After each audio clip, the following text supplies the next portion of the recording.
Imaginez qu'on lance une pièce de monnaie. Si on la lançait une infinité de fois, est-ce qu'on obtiendrait pile une infinité de fois?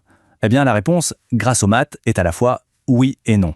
Allez, explorons ensemble les fascinants lemmes de Borel-Cantelli pour essayer de comprendre ce paradoxe.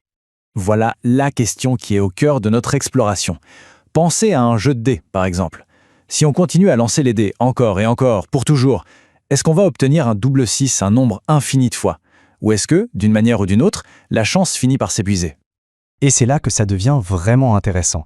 Les mathématiques nous donnent en fait deux réponses complètement opposées. Tout dépend des circonstances. D'un côté, ça peut être quasiment impossible, de l'autre, c'est presque certain. Alors, examinons la première voie possible, celle où les choses finissent par s'arrêter. C'est le chemin des événements qui, avec le temps, deviennent de plus en plus improbables. Pour se faire une idée, c'est un peu comme une loterie, où à chaque tirage, non seulement le gros lot diminue, mais les chances de le gagner aussi. Au début, bien sûr, c'est excitant, mais très vite, la probabilité devient si minuscule que même en jouant à l'infini, on est presque sûr de ne gagner qu'un petit nombre de fois au final. Et voilà la règle mathématique qui formalise tout ça.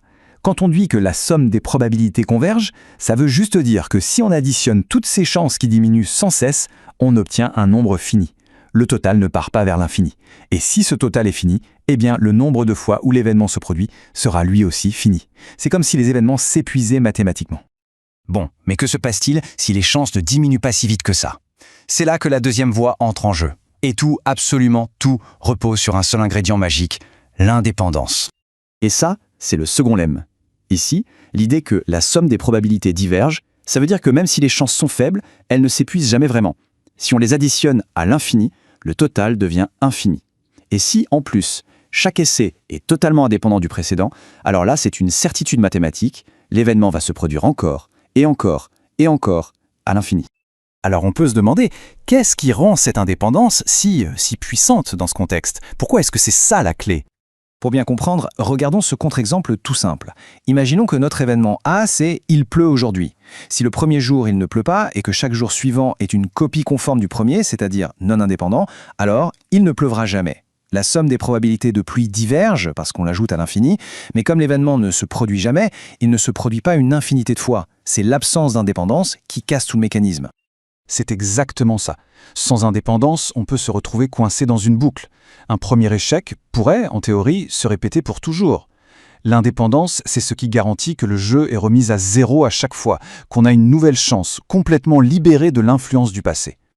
Alors, avec ce pouvoir de l'indépendance et des probabilités qui ne s'épuisent pas, on peut prouver des choses assez folles. Entrons dans le monde du fameux théorème du singe dactylographe. L'idée est aussi simple qu'elle est ahurissante. Prenez un singe qui tape au hasard sur un clavier pour l'éternité.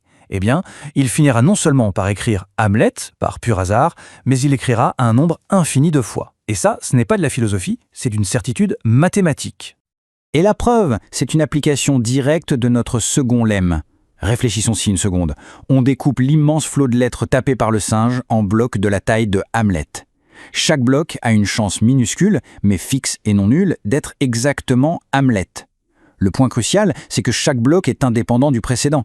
Du tout, puisqu'on additionne cette petite chance un nombre infini de fois, la somme diverge. Le second lemme s'applique et voilà, Hamlet apparaîtra une infinité de fois. Mais au-delà de ces expériences de pensée amusantes, ces lemmes sont de vrais outils de travail pour les mathématiciens. Ils s'en servent pour faire quelque chose de très puissant, transformer une certitude faible en une certitude forte. C'est un peu comme passer d'une idée probable à une idée certaine. Une convergence faible, c'est dire qu'il est très probable qu'on s'approche de la bonne réponse. La convergence forte, c'est être mathématiquement certain d'atteindre la bonne réponse. Et c'est le premier lemme, celui sur les événements qui s'arrêtent, qui nous aide à construire ce résultat plus solide. La stratégie est incroyablement astucieuse. Au lieu de regarder chaque tentative, on ne va en regarder qu'une sélection. Des tentatives de plus en plus espacées. Et on les choisit de telle manière que la probabilité de se tromper à chaque fois diminue très très vite. En faisant ça, en choisissant nos points de contrôle de cette manière, on s'assure que la somme de toutes les probabilités d'erreur est finie.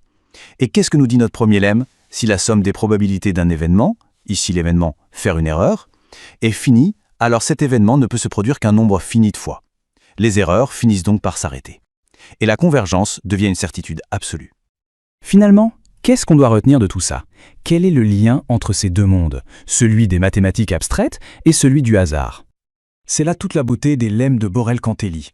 Ils agissent comme une sorte de traducteur universel. Ils convertissent le langage des séries de nombres infinis en prédictions concrètes sur ce qui va se passer dans le monde réel, pour peu qu'on attende assez longtemps. En fait, tout se résume à cette connexion fondamentale. Le destin d'une série infinie de nombres détermine si un événement aléatoire va se produire un nombre fini ou infini de fois. C'est le point de rencontre entre l'analyse mathématique pure et le chaos apparent de l'incertitude. Et ça nous amène à nous interroger. Quelles autres certitudes se cachent encore dans les mathématiques de l'infini? Quelles autres choses qui nous paraissent aujourd'hui impossibles se révéleront un jour être presque certaines?